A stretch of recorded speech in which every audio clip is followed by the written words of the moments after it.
Okay, tonight is the 18th of August, and this is the second night we are speaking on the Itivuttaka. We come to chapter 3, Tikanipata, chapter of the trees, 3.1, Mula Sutta. This was said by the Lord. Monks, there are these three unwholesome roots. What three? The unwholesome root greed, the unwholesome root hatred, and the unwholesome root delusion. These are the three. Greed, hatred, and delusion, arisen from within himself, harms an evil-minded person as its own fruit destroys the bamboo tree.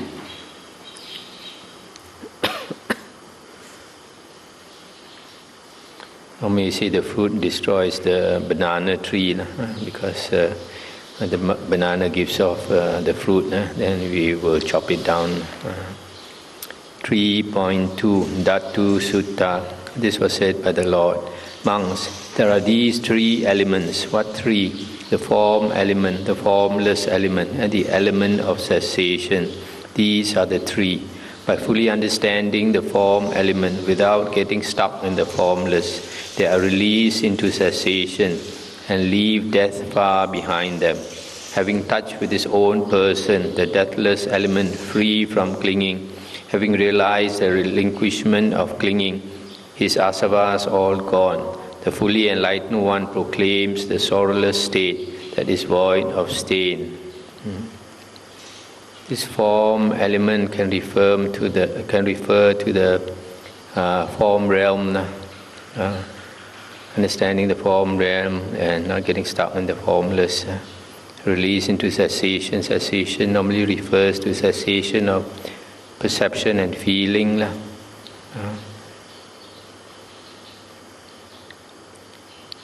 3.3 Patama Vedana Sutta.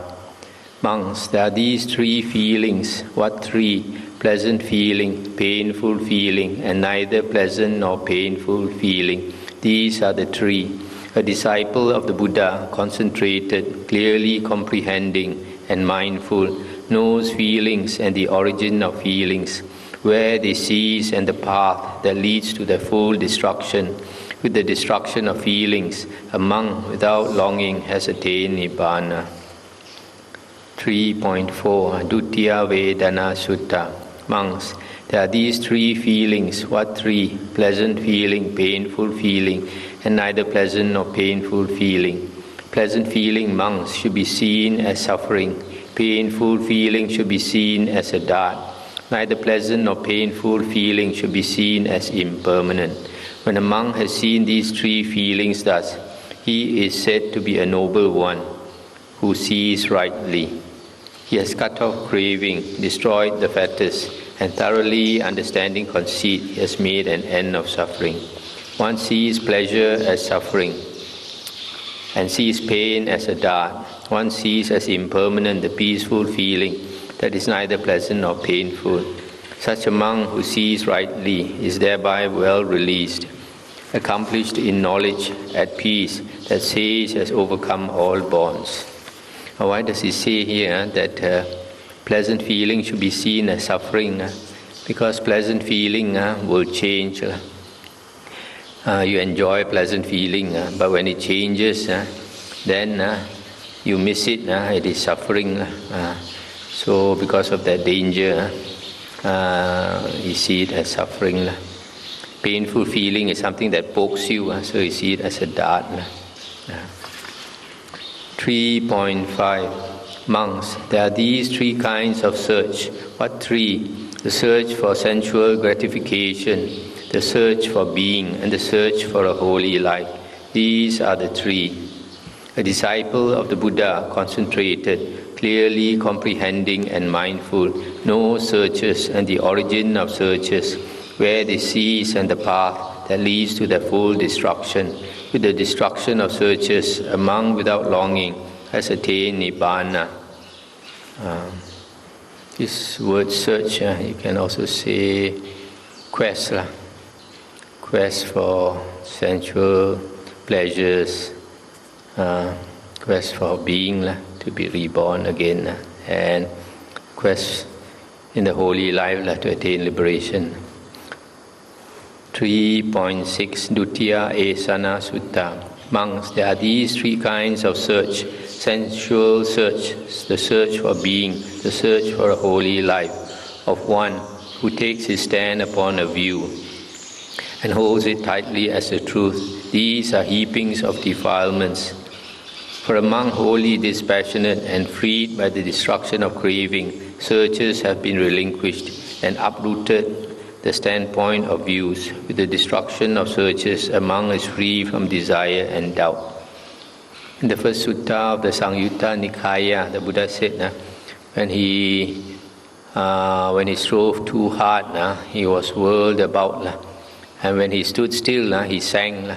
So without striving too hard and without standing still, he crossed the flood.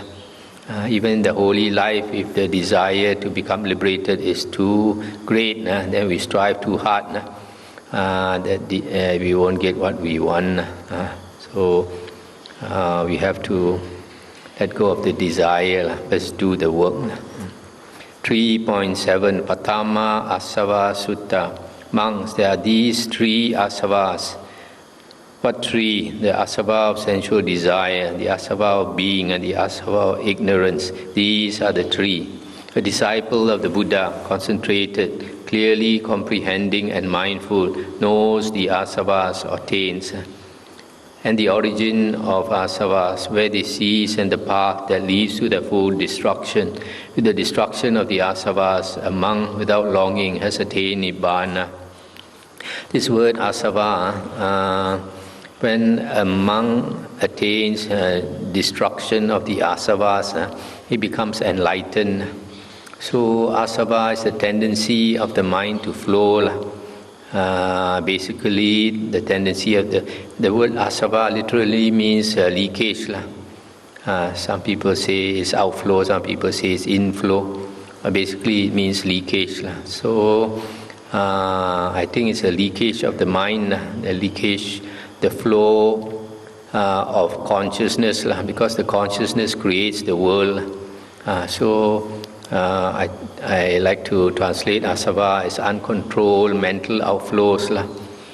It is this flow of the mind, the flow of consciousness that creates the world. So when you destroy the uncontrolled mental outflows, then this tendency of the mind to flow is stopped. So when a person attains destruction of the asavas, that is liberation. And arhan is called kinasava, one who has destroyed the asavas. So because of stopping the tendency of the mind to flow, when an arhan passes away, then the consciousness does not flow again, and so he enters Nibbana.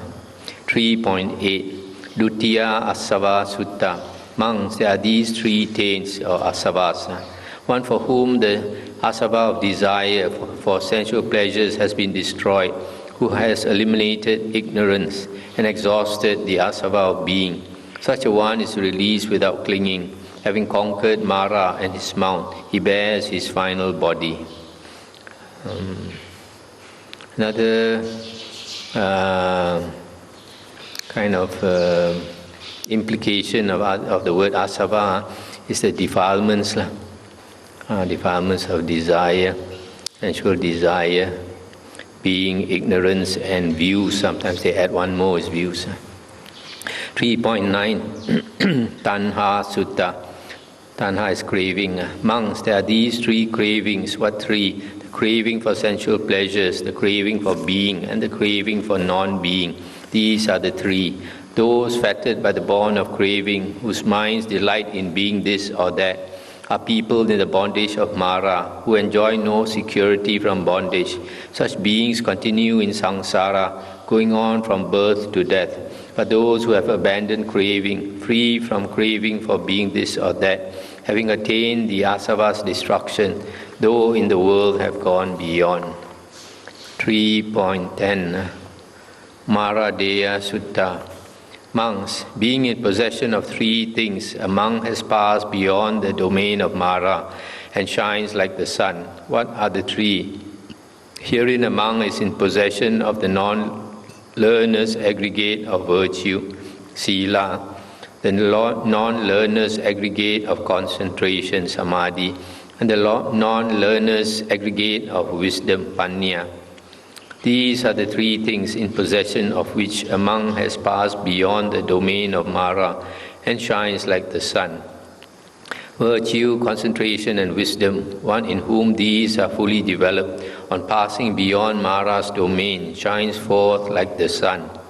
This non-learner refers to the Arahant who has nothing to learn anymore. He has attained liberation. And these three things, sila, samadhi and panya, virtue, concentration and wisdom, are three things that are also found in the Noble Eightfold Path. The 8 factors can be divided into these 3 sections also. 3.11 Punya Kiriya Vattu Sutta. Monks, there are these 3 grounds for making merit. What 3? The ground for making merit consisting in giving, dana. The ground for making merit consisting in virtue, sila. And the ground for making merit consisting in mind development, bhavana. These are the 3. One should train in deeds of merit that yield long-lasting happiness, generosity, a balanced mind, developing a loving mind. By cultivating these 3 things, deeds yielding happiness, the wise person is reborn in bliss, in an untroubled, happy world. The other day we read that the Buddha said in the past he developed these 3 things and he was reborn in the 2nd jhana, heaven, and after a long time there he became Mahabrahma in the 1st jhana, heaven, and from there he came down to the human realm and became Sakadeva Raja many times and also a universal monarch many times. So these 3 things is the basis of blessings or merit, silas, dana, sila, bhavana. This word bhavana, development of the mind, refers to getting rid of the 5 hindrances. When we get rid of the 5 hindrances, then the Buddha says that we see and know clearly. There are some suttas we went through last year in the Majjhima Nikaya, and these Brahmins came to argue with the Buddha. And then the Buddha told Pokarasati's disciple, the Brahmin, that your teacher is fettered is by the 5 hindrances. The 5 hindrances envelop him. How can he see and know things as they really are? So it's very clear that we have to develop our mind means that getting rid of the 5 hindrances. Only then we can see and know things clearly as they really are. 3.12 Chakku Sutta. Monks, there are these 3 eyes. What 3? The flesh eye, the divine eye or heavenly eye, and the wisdom eye. These monks are the 3 eyes. The fleshly eye or flesh eye, divine eye, and the unsurpassed wisdom eye. These 3 eyes were described by the Buddha, supreme among men. The arising of the fleshly eye is the path to the divine eye, but the unsurpassed wisdom eye is that from which knowledge arises. By obtaining such an eye, one is released from all suffering. So the flesh eye is what we have. The divine eye is what somebody who attains the psychic powers can develop. With the divine eye or heavenly eye, you can see spiritual beings. But the eye of knowledge is the wisdom eye. When you learn the Dhamma and you attain wisdom, that is different. 3.13 Indriya Sutta. Monks, there are these 3 faculties. What 3? The faculty of the assurance, I shall come to finally know what is as yet not finally known. The faculty of final knowledge and the faculty of one who has finally known. These, monks, are the 3 faculties. For a learner who is training in conformity with the direct path, the knowledge of destruction arises first, and final knowledge immediately follows. Freed by that final knowledge, by destroying the fetters of being, the Serene One has the certainty, unshakable is my release. Endowed with this faculty, the Peaceful One delights in the peaceful state. Having conquered Mara and his mount, he bears his final body. This first one, faculty of the assurance, I shall come to finally know what is as yet not finally known. This can refer to the learner. The learner is an Arya who has not attained Arahanthood, not attained full liberation. He has only attained partial liberation.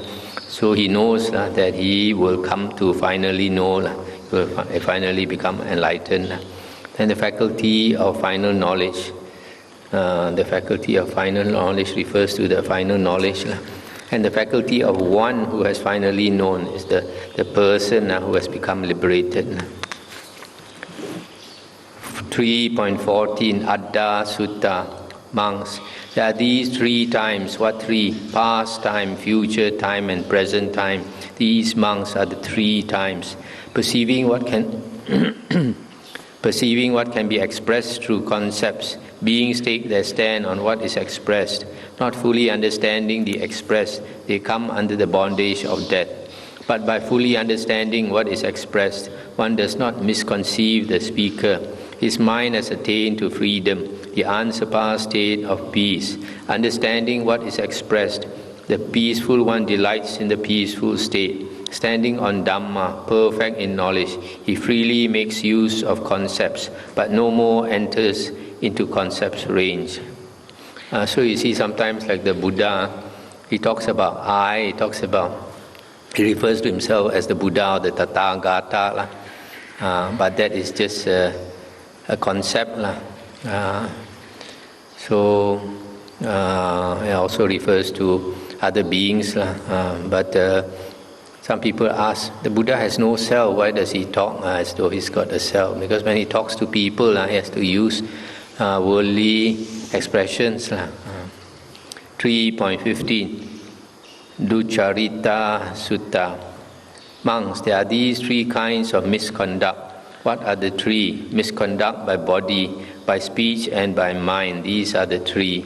Having performed misconduct by body, misconduct by speech, misconduct by mind, and whatever else is reckoned a fault. Not having done a good deed and done much that is bad. When his body perishes, that foolish one is reborn in hell. Buddha says there are 10 types of misconduct. 3 by body, 4 by speech, and 3 by mind. Body means misconduct by body means killing, taking what is not given, and sexual misconduct. Speech refers to lying, carrying tales to cause disharmony, coarse or vulgar speech, and idle gossip. And misconduct by mind refers to avariciousness, excessive greed, ill will or anger, and wrong view, not believing in karma vipaka, basically. 3.16 Sucharita Sutta. Monks, there are these three kinds of good conduct.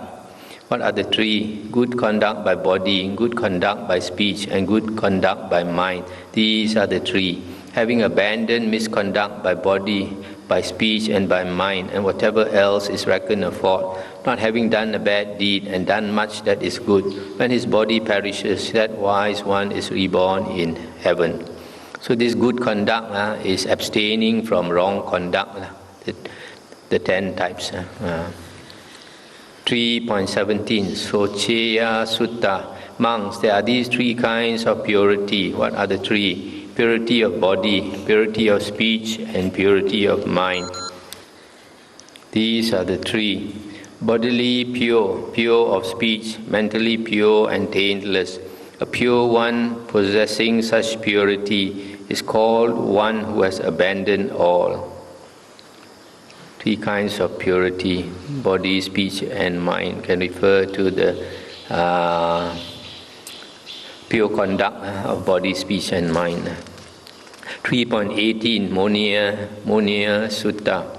Monks, there are these three kinds of perfection. What are the three? Perfection of body, perfection of speech, and perfection of mind. These are the three. Bodily perfect, perfect of speech, mentally perfect and taintless. A sage possessing such perfection is called one cleansed of evil.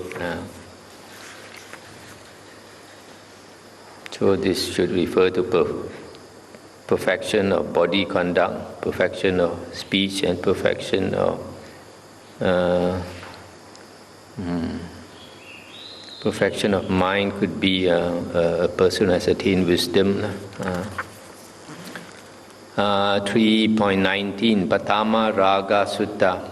Monks, one in whom attachment is not abandoned, hate is not abandoned, and delusion not abandoned, is said to be in the bondage of Mara. He is caught in Mara's noose and at the mercy of the evil one.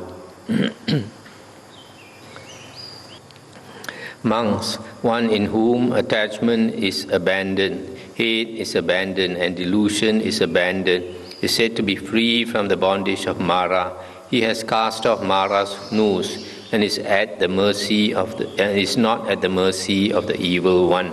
One who has destroyed the attachment along with hate and ignorance is called one inwardly developed. A Tathagata becomes supreme, awakened, past enmity and fear, one who has abandoned all.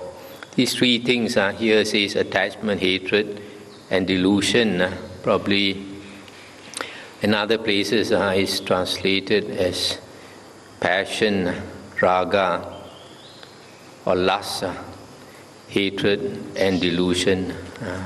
These are the three poisons. When you abandon these three things, you become liberated. 3.20 Dutya Raga Sutta.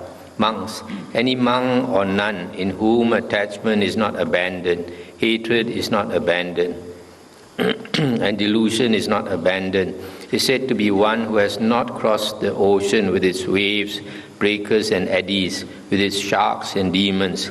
But any monk or nun in whom attachment or lust is abandoned, hatred is abandoned, and delusion is abandoned, is said to be one who has crossed the ocean with its waves, breakers and eddies, its sharks and demons, one of whom it is said, crossed over, gone beyond, the Brahmana stands on dry ground.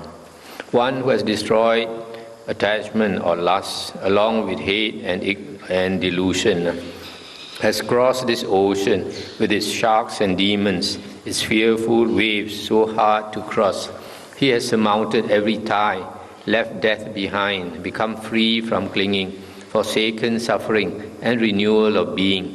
Vanished, he cannot be defined, I say. He has bewildered the king of death. He is said to be vanished because he has lost the self. The self is destroyed, so you cannot see him. 3.21 Itivuttaka Sutta. Monks, I have seen beings who practice misconduct by body, speech and mind, who vilify the noble ones, who hold wrong view and perform various deeds because of their wrong view. When the body perishes, those beings are reborn after death in a state of misery, a bad born, a state of ruin in hell. I say this, monks, without having learnt it from another recluse or Brahmin. It is because I myself have known it, seen it, and observed it that I say, monks, I have seen beings who practice misconduct by body, speech, and mind, reborn after death in a state of misery in hell. An individual here with a wrongly directed mind, who utters wrong speech and performs wrong deeds, one of little learning, who does demerit in this short life, upon the perishing of the body, that foolish one is reborn in hell. Here when the Buddha says one of little learning, it does not mean scholarly learning, it does not mean going to school or going to university. It means learning the Dhamma. Sometimes the Buddha says that two Pali words, one is Bahu Sutta, one is Bahu Satcha. Bahu Sutta is much hearing, much hearing of the Dhamma. Bahu Satcha is much truth, much knowledge of the truths, much knowledge of the truths. The truths refer to the Dhamma. So if a person does not listen to the Dhamma, he has wrong view, micca ditti, and because of wrong view, he misconducts himself in body, speech and mind, and then because of that he goes to a woeful plane of rebirth. So it's very important to know the Dhamma so that we lead a skillful life. 3.22 Sammadittika Sutta. Monks, I have seen beings who practice good conduct by body, speech and mind, who do not vilify the noble ones, who hold right view and perform various deeds because of their right view. When the body perishes, those beings are reborn after death in a good born, a heavenly world. I say this, monks, without having learnt it from another recluse or Brahmin. It is just because I myself have known it, seen it and observed it that I say, monks, I have seen beings who practice good conduct by body, speech and mind, reborn after death in a good born, a heavenly world. An individual here with a rightly directed mind, who utters right speech and performs right deeds, one of much learning, who does much merit in this short life, upon the perishing of the body, that wise one is reborn in heaven. 3.23 Nissaranya Sutta. Monks, there are these three elements of escape. What three? The escape from sensual desires, that is renunciation. The escape from form, that is the formless. And the escape from whatever has come to be, from whatever is conditioned and dependently arisen, that is cessation. These, monks, are the three elements of escape. Having known the escape from sensual desires and the overcoming of forms, one whose energy is always ardent reaches the stilling of all volitions, sankhara. Such a monk who sees rightly is thereby well released, accomplished in knowledge, at peace. That sage has overcome all bonds. If we still have a self, we still want this and we want that. And because of wanting to do this and do that, so we have volitions. Volitions, you can say, intentions also. Once you have volition, sankhara, if you look into dependent origination, sankhara conditions vijnana, consciousness. Once you have volition in will, you use your will, then consciousness continues. So it's only when a person doesn't desire anything more, no more desires, then he has no more volitions, no more intentions, then consciousness will naturally stop.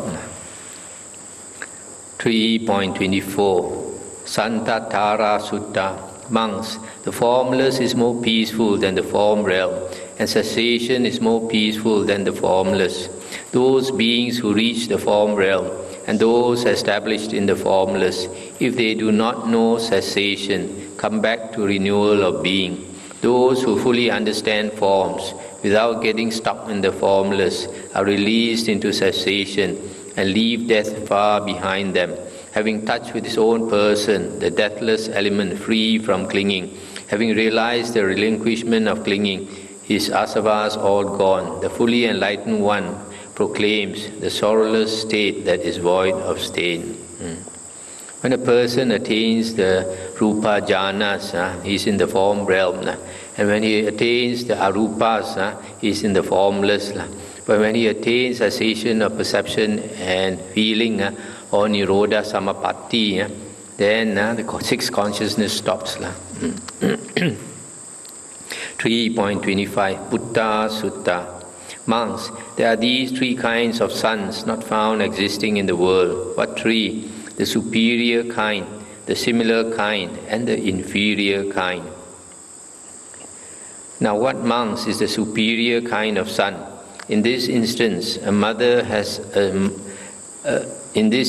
a son has a mother and father who have not gone for refuge to the Buddha, Dhamma and Sangha, who do not abstain from taking life, from taking what has not been given, from wrong conduct in sensual desires, from false speech, and from intoxicating drink leading to negligence, who are unvirtuous and of bad conduct.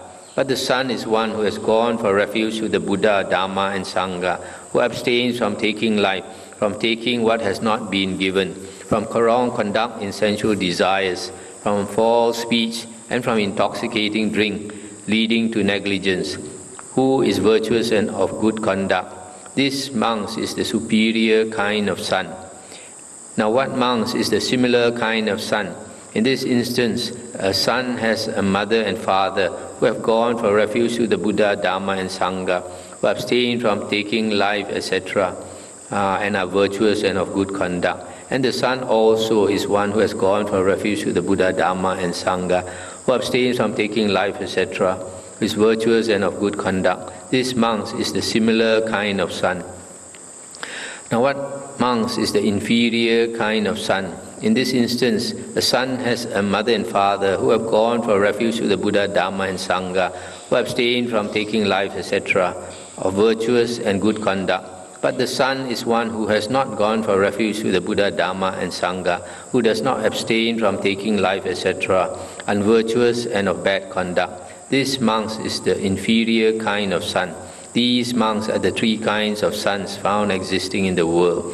The wise wish for a son who is superior or similar. They do not wish for an inferior son, one who disgraces the family. But such sons in the world, who are devoted lay followers, excelling in faith and virtue, liberal without selfishness, shine forth in assemblies like the moon freed from clouds. 3.26 Itivuttaka Sutta. Monks, these three kinds of persons are found existing in the world. What three? One who is like a rainless cloud, one who reigns locally, and one who reigns everywhere. Now what kind of person, monks, is like a rainless cloud? Here a certain person is not a giver to anyone. He does not give food, drink, clothing, vehicles, garlands, scents, ointments, beds, lodging and lamps to recluses and Brahmins, to the poor, destitute and needy. This kind of person is like a rainless cloud. Now what monks is the kind of person who reigns locally? Here a certain person is a giver to some, but not a giver to others. Food, drink, clothing, vehicles, garlands, scents, ointments, beds, lodging and lamps he gives only to some recluses and Brahmins, to some of the poor, destitute and needy, but not to others. This is the kind of person who reigns locally. Now what monks is the kind of person who reigns everywhere? Here a certain person gives to all. He gives food, drink, clothing, vehicles, garlands, scents, ointments, beds, lodging and lamps to all recluses and Brahmins, to the poor, destitute and needy. This is the kind of person who reigns everywhere. These monks are the three kinds of persons found existing in the world. Neither to recluses nor Brahmins, nor to the poor and destitute does he distribute his store of food and drink and goods. That base person is called one like a rainless cloud. To some he does not give, to some he offers alms. That one wise people call one who reigns only locally. A person renowned for his bounty, compassionate towards all beings, distributes alms gladly. Give, give, he says, like a great storm cloud that thunders and rains down, filling the levels and hollows, saturating the earth with water. Even so is such a person, having righteously gathered wealth, which he obtains by his own effort.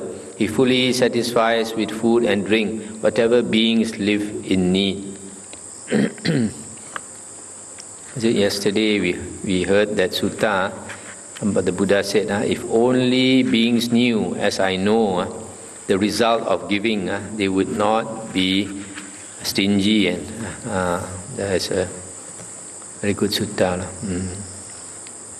3.27 Sukhapatthana Sutta.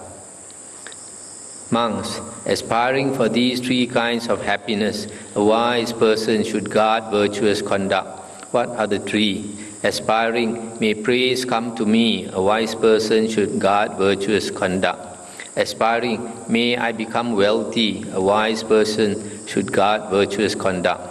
Aspiring, upon the perishing of the body at death, may I be reborn in a good born in a heavenly world. A wise person should guard virtuous conduct. These are the three kinds of happiness, aspiring for which a wise person should guard virtuous conduct. Aspiring for three kinds of happiness, the wise person should guard virtue. Praise, the obtaining of property, rejoicing in heaven hereafter. If one who does no evil associates with an evildoer, he is suspected of evil, and his disrepute grows.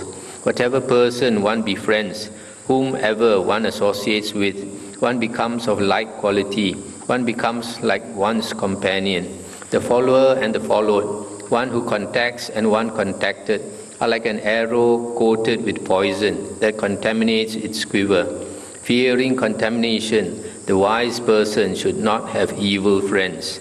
A man who ties up putrid fish with some blades of kusa grass makes the kusa grass smell putrid. So it is with those who follow fools.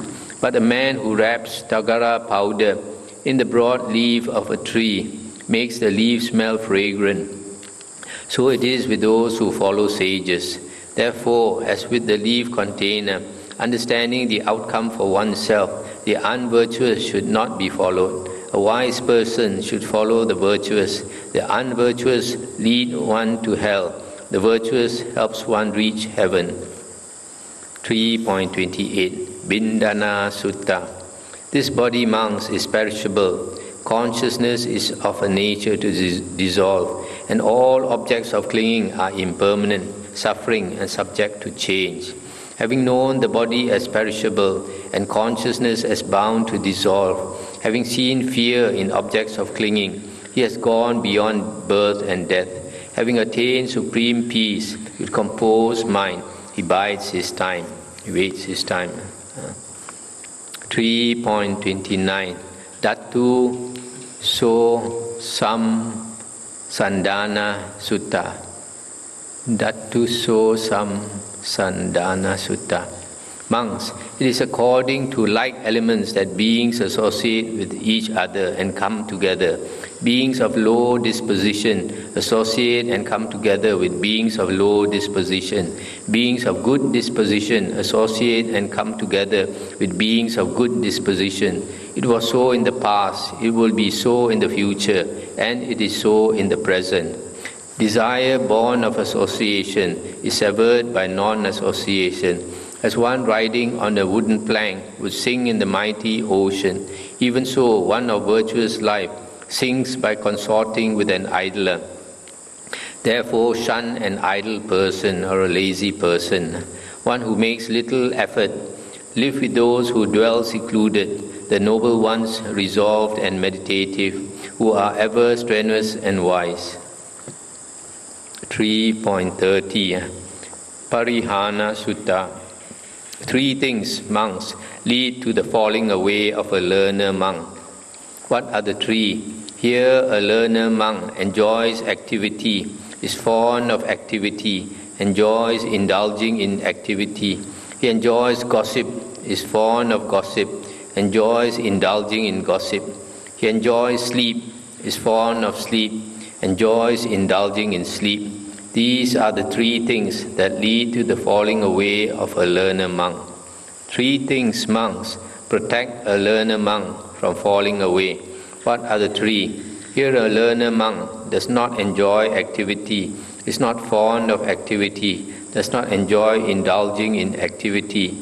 He does not enjoy gossip, is not fond of gossip, does not enjoy indulging in gossip. He does not enjoy sleep, is not fond of sleep, does not enjoy indulging in sleep. These are the three things that protect a learner monk from falling away. A monk who enjoys activity, restless, fond of gossip and sleep, will never be able to attain enlightenment which is supreme.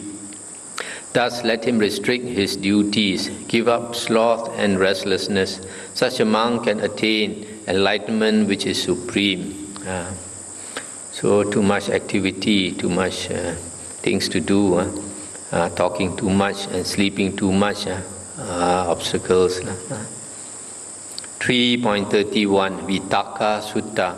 Monks, there are these three kinds of unwholesome thoughts. What three? A thought concerned with not being despised, a thought concerned with gain, honor and fame, a thought concerned with involvement in the affairs of others. These, monks, are the three kinds of unwholesome thoughts. One concerned with not being despised, with gain, honor and esteem, and who delights in companionship, is far from the destruction of fetters. But having abandoned sons and herds, family life and possessions, such a monk can attain enlightenment which is supreme. So if a monk is serious about the spiritual path, he's not concerned with how people think about him, whether people despise him or give him fame and all that. He's not bothered.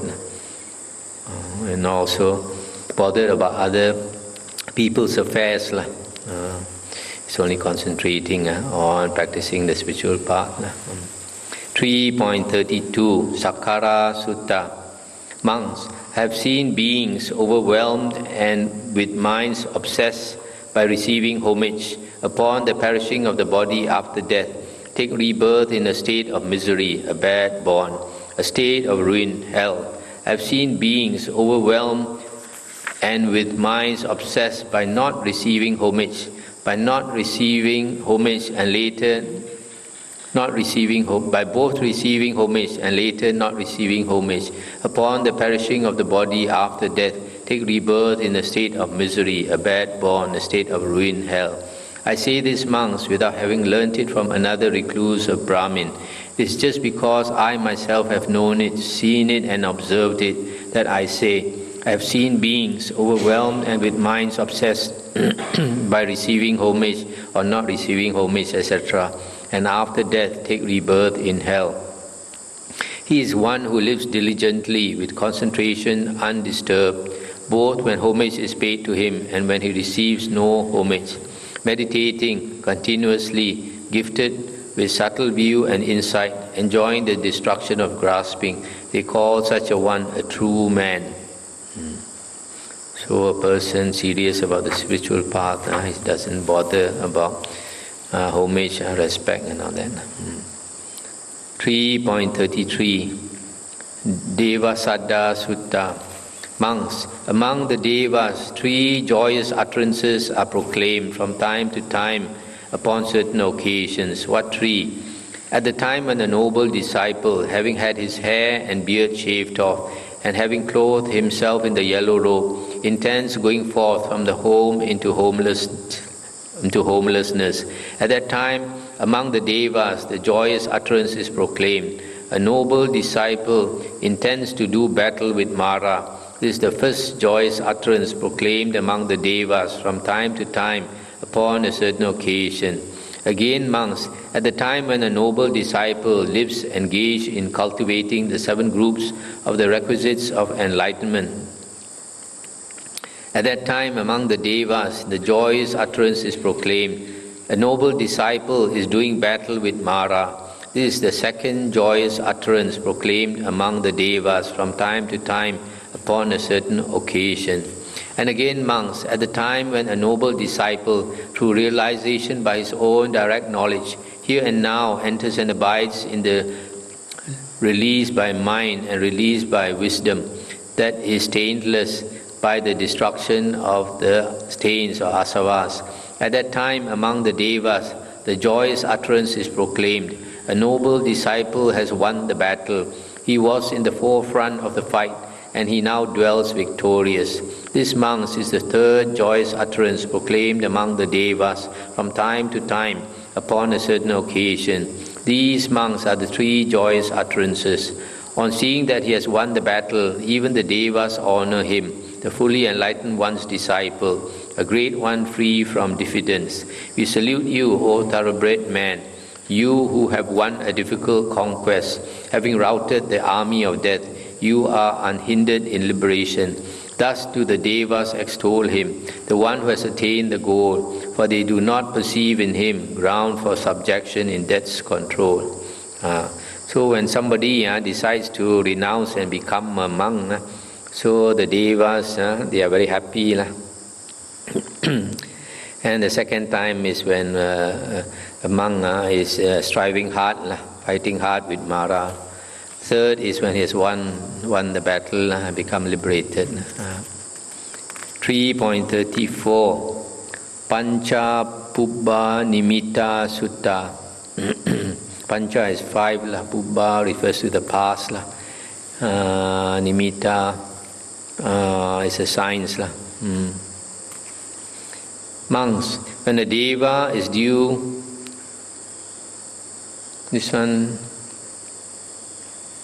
prognostic signs, means foretelling signs. Monks, when a deva is due to pass away from a company of devas, 5 prognostic signs appear.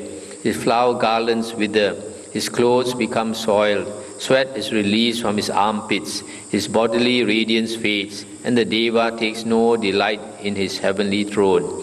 The devas, observing the prognostic signs that this deva is due to pass away, encourage him in 3 things with the words, "Go from here, friend, to a good bond. Having gone to a good bond, gain that which is good to gain. Having gained that which is good to gain, become firmly established in it." So this Pubba is not Pubbe. Pubbe is past. This is different. When this was said, a certain monk asked the Lord, "Venerable Sir, what is reckoned by the devas to be a good bond? What is reckoned by the devas to be a gain that is good to gain? What is reckoned by the devas to be firmly established?" And the Buddha said, "It is human existence, monks, that is reckoned by the devas to be a good bond. When a human being acquires faith in the Dhammavinaya taught by the Tathagata, this is reckoned by the devas to be a gain that is good to gain. When faith is steadfast in him, firmly rooted and established and strong, not to be destroyed by any recluse or Brahmin or Deva or Mara or Brahma or by anyone else in the world, this is reckoned by the devas to be firmly established. When a deva whose life is exhausted passes away from a deva company, the devas encourage him in 3 ways with the words, "Go, friend, to a good bond, to the fellowship of humans. On becoming human, acquire faith unsurpassed in the true Dhamma. That faith, made steadfast, become rooted and standing firm, will be unshakable for life. In the true Dhamma well proclaimed, having abandoned misconduct by body, misconduct by speech as well, misconduct by mind, and whatever else is reckoned as a fault, having done much that is good, both by body and by speech, and done good with the mind that is boundless and free from clinging. With that merit as a basis, made abundant by generosity, you should establish other people in the true Dhamma and the holy life. When the devas know that a deva is about to pass from their midst, out of compassion they encourage him, "Return here, deva," again and again.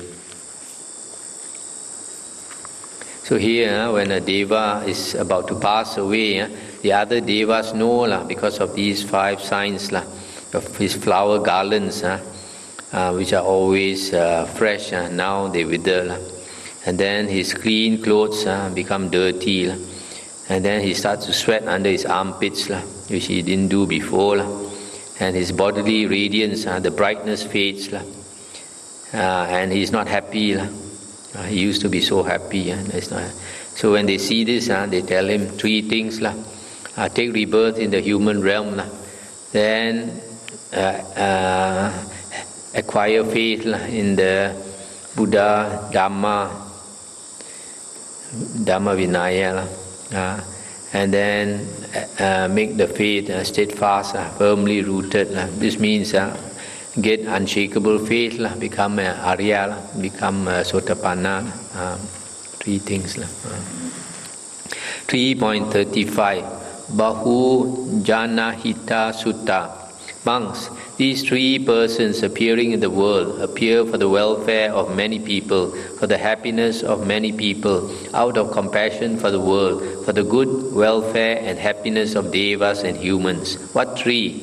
Here, monks, a Tathagata appears in the world, an Arahant Sammasambuddha, possessing perfect knowledge and conduct, a sublime one, a world knower, an unsurpassed leader of persons to be tamed, a teacher of devas and humans, an enlightened one, a Lord. He teaches Dhamma that is good at the outset, good in the middle, and good at the end, with its correct meaning and wording, and he proclaims the holy life in its fulfillment and complete purity. This monk is the first person appearing in the world, who appears for the welfare of many people, for the happiness of many, out of compassion for the world, for the good, welfare and happiness of devas and humans. Next monks, there is the disciple of that teacher, an Arahant, one whose stains or asavas are destroyed, the holy life fulfilled, who has done what had to be done, laid down the burden, attained the goal, destroyed the fetters of being, and is completely released through final knowledge. He teaches Dhamma, and he proclaims the holy life in its fulfillment and complete purity. This monk is the second person appearing in the world for the good, welfare and happiness of devas and humans. And next monks, there is a disciple of that teacher, a learner or an Arya, who is following the path, who has learned much and is of virtuous conduct. He teaches Dhamma and he proclaims the holy life in its fulfillment and complete purity. This monk is the third person appearing in the world for the good, welfare and happiness of devas and humans. These monks are the three persons appearing in the world who appear for the welfare of many people, for the happiness of many people, out of compassion for the world, for the good, welfare and happiness of devas and humans. The teacher, the great sage, is the first in the world. Following him is the disciple whose composure is perfected, and then the learner training on the path, one who has learned much and is virtuous. These three are chief among devas and humans, illuminators preaching Dhamma, opening the door to the deathless. They free many people from bondage. Those who follow the path, well taught by the unsurpassed caravan leader, who are diligent in the Sublime One's dispensation, make an end of suffering within this very life itself. This is interesting. The three most compassionate people in the world. The first one is the Buddha. The second one is an Arahant disciple of the Buddha. The third one is Arya, who has not attained Arahanthood, either first path or first fruit, second path, second fruit, third path, third fruit, or fourth path attainer, who teaches the Dhamma like the Buddha teaches for the welfare of the world and for devas and humans. Sometimes people think I do charity is very compassionate. It's not so compassionate as teaching the Dhamma. You do charity, you only benefit people for a short while. You give them food, you help them one day only. Or you teach them Dhamma, you help them this life and future lifetimes. 3.36 Asubha Nupasi Sutta. Monks, live contemplating the foulness of the body. Let mindfulness of breathing be inwardly well established before you. Live contemplating the impermanence of all volitions. For those who live contemplating foulness in the body, the tendency to lust with regard to the element of beauty is abandoned. When mindfulness of breathing is inwardly well established before one, the tendencies of extraneous thoughts to produce vexation of mind remain no more. For those who live contemplating the impermanence of all volitions, ignorance is abandoned and knowledge arises. Contemplating foulness in the body, being mindful of in and out breathing, ever ardent and seeing clearly, the calming down of all volitions. Such a monk who sees rightly is thereby well released, accomplished in knowledge, at peace. That sage has overcome all bonds. So you notice here, the Buddha encourages the monk to practice these three things, not just one, three things. The unattractiveness of the body, the anapanasati, mindfulness of the breath, to keep the mindfulness firm, and impermanence in all volitions.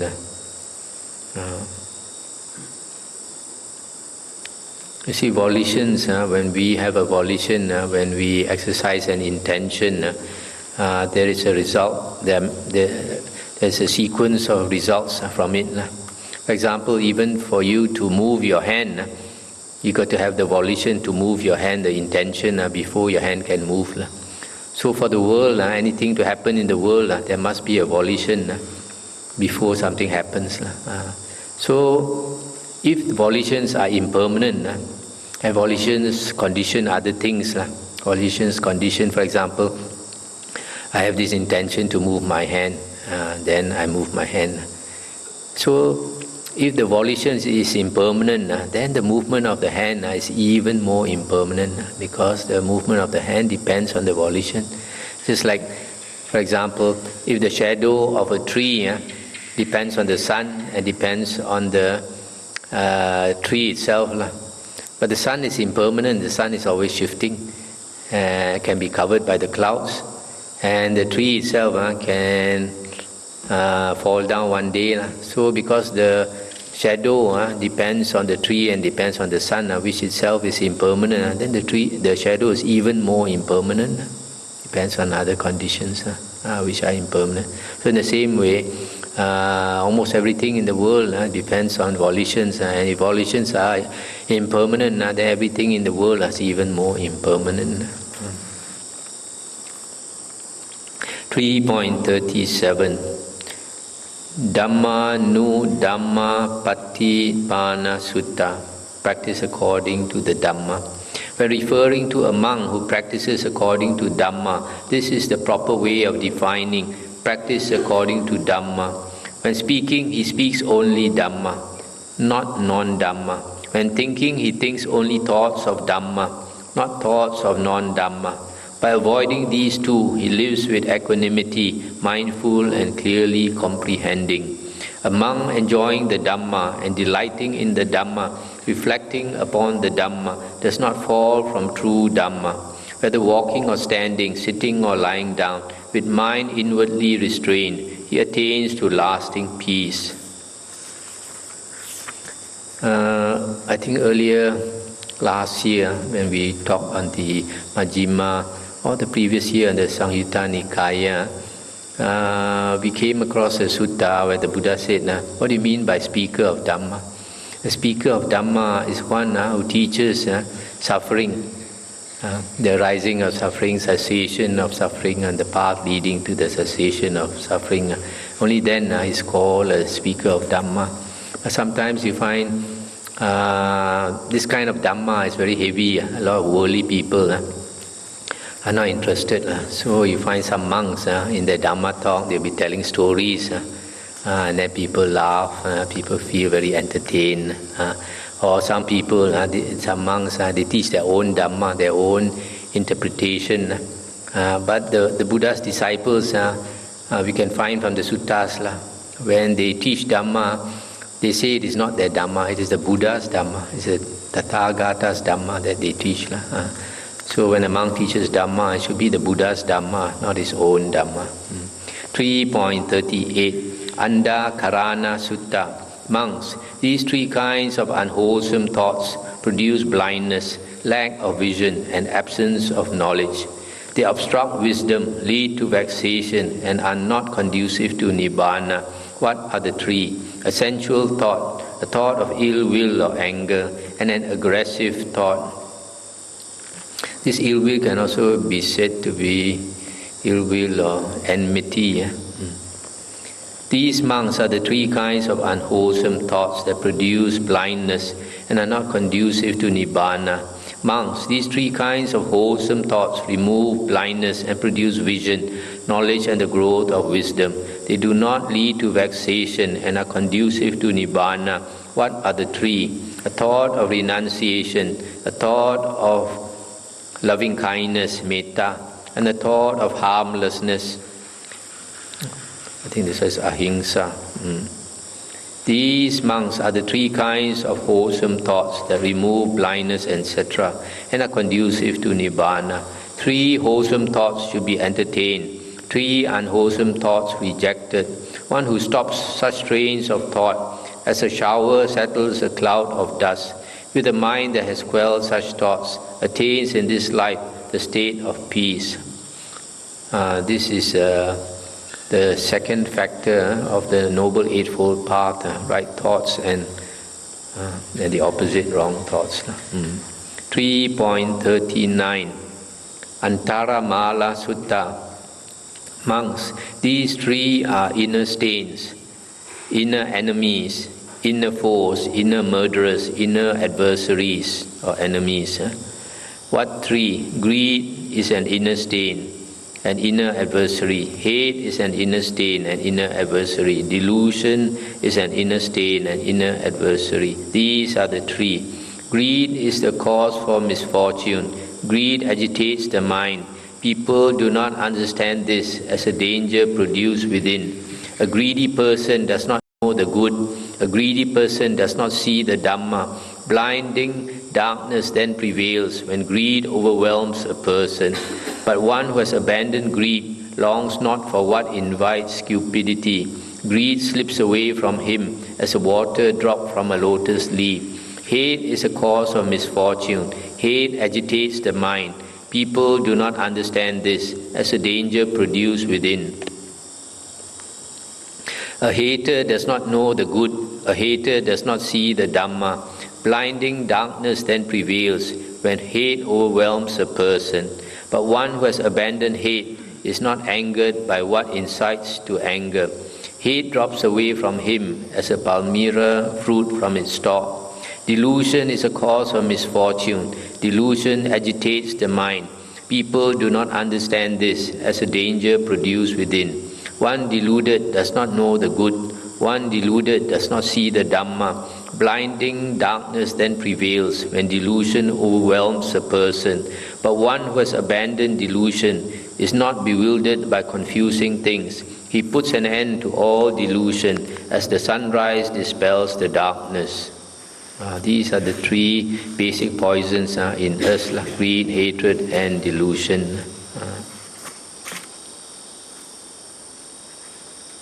I just finished one more sutta. 3.40 Devadatta Sutta. Monks, overcome with his mind obsessed by three kinds of wickedness, Devadatta will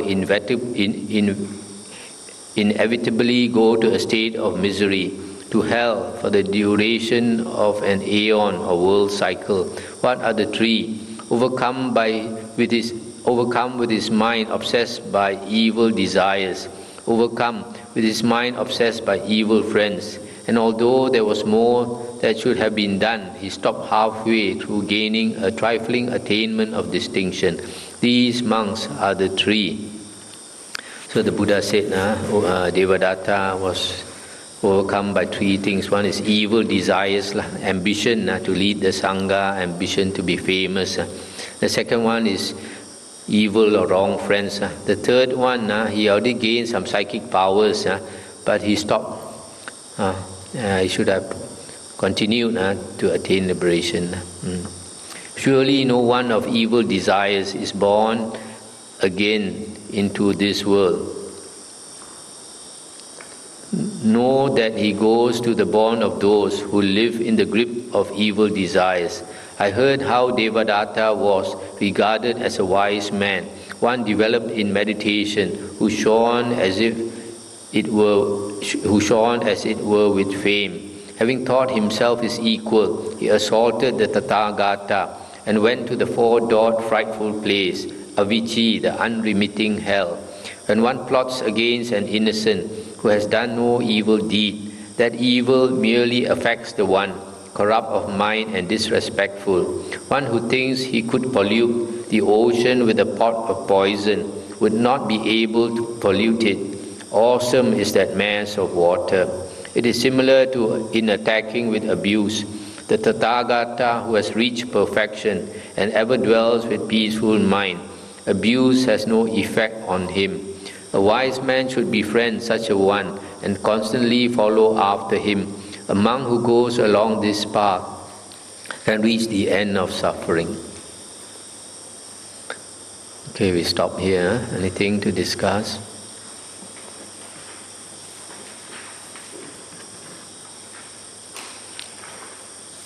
I think one more night, then we can finish the Itivuttaka.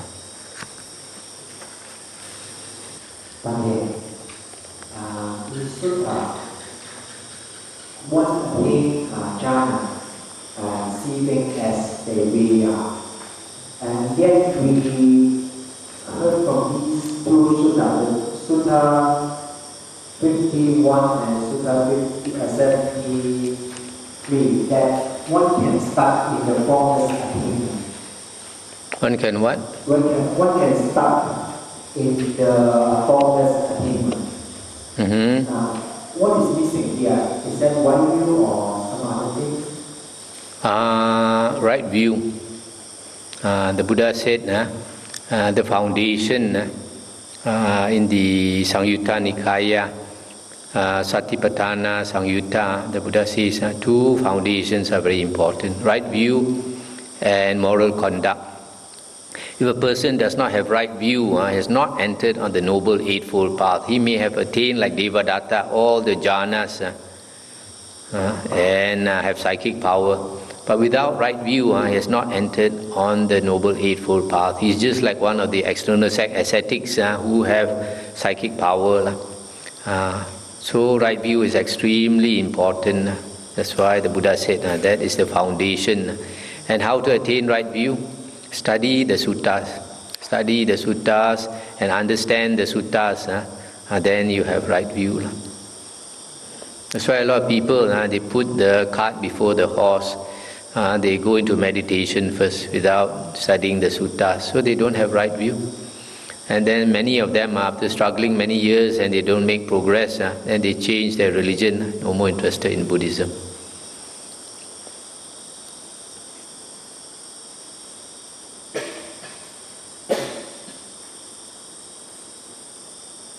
So like in the case of Devadatta, because he didn't have right view, his ego was a stumbling block. He wanted fame.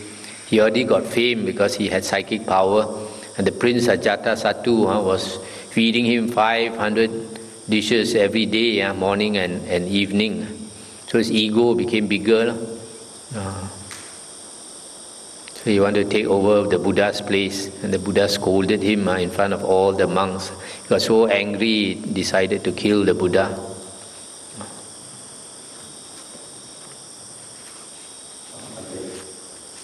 With regards to the five prognosis signs, it seems to say that Devas also know about teachers from the earth. Yeah.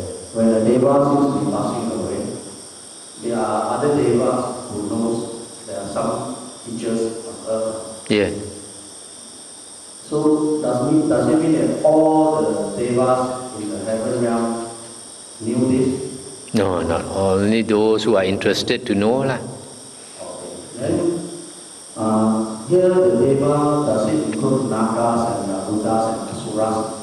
Yeah, it includes, the only thing is like among the Nagas and Asuras, not many of them will be interested, no?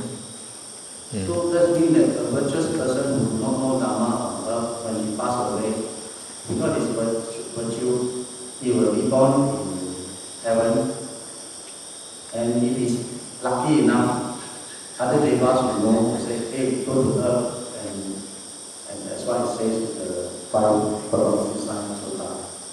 Is that what I mean? No, all Devas who are passing away, they will encourage him to, because if a Deva is passing away, that means his merit is being used up. So he's bound to fall. So below the Deva realm, it depends on what level he is. If he's on the 33 heaven of the 33, he can also be reborn in the heaven of the 4 great kings. Right? But the Devas might tell him, go and take rebirth in the human realm. Don't go for the 4 great kings. It's better to go and learn the Dhamma. So, following what you said, what happens if he is in the lowest realm, let's say the Asuras?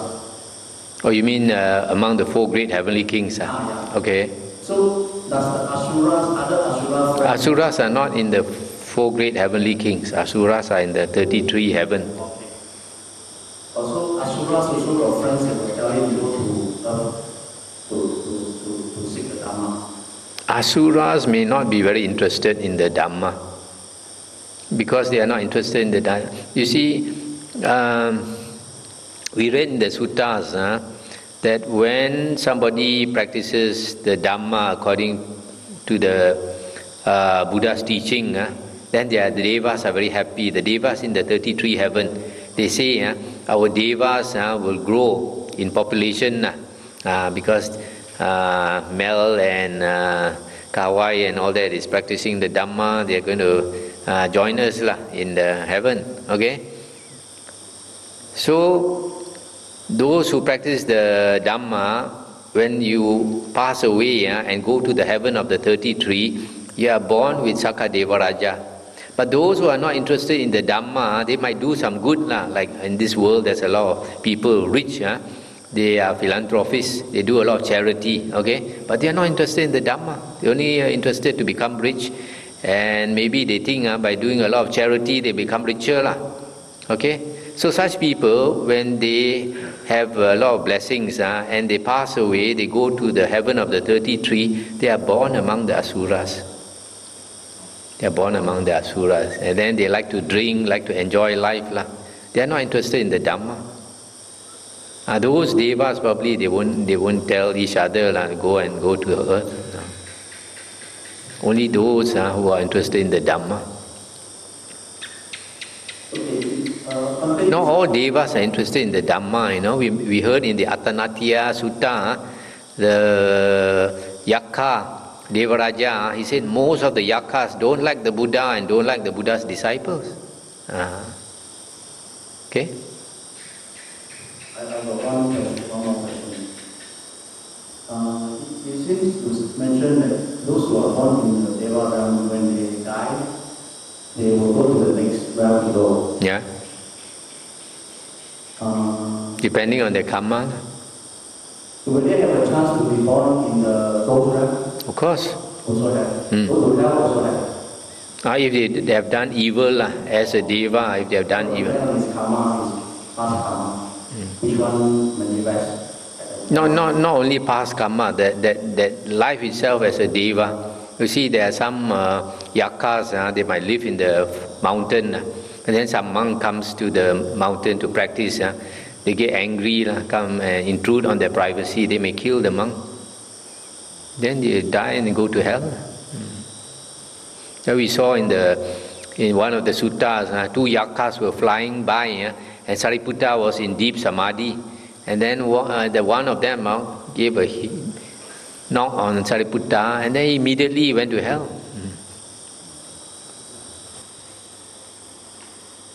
Okay, shall we end here?